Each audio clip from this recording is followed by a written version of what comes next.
Hi, welcome back to this third episode of the Leukopak Lady. Today I'm continuing the discussion about starting material for engineered allogeneic cell therapies. These therapies are manufactured using cells from healthy donors. Some developers use primary cells isolated directly from freshly collected CSM, like leukopaks and bone marrow, while others start with a vial of a frozen iPSC bank. Developers who use primary cells will typically order CSM from a company specializing in the collection of the appropriate starting material product.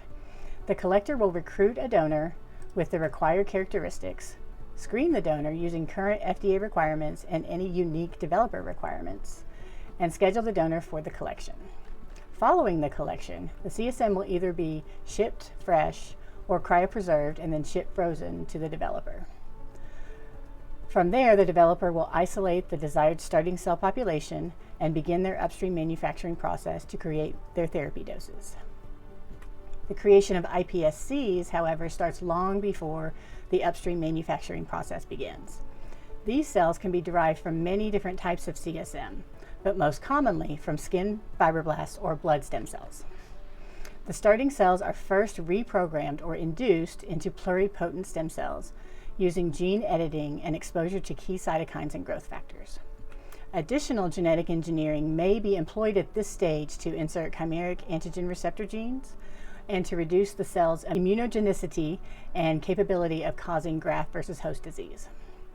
These engineered iPSCs are frozen into a cell bank called a master cell bank.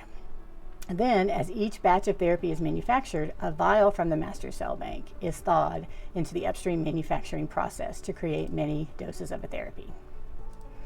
So while there are certainly similarities between the use of primary cells from healthy donors and iPSCs, there are also a long list of differences. To compare these allogeneic cell therapy CSM approaches in more detail, I've written a blog post that will go up on Substack on Thursday, May 29th. Check it out at Substack at Leukopak Lady. I hope you've enjoyed this first week of the Leukopak Lady series.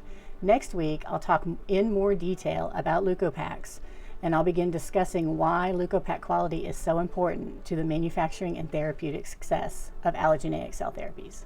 Thank you.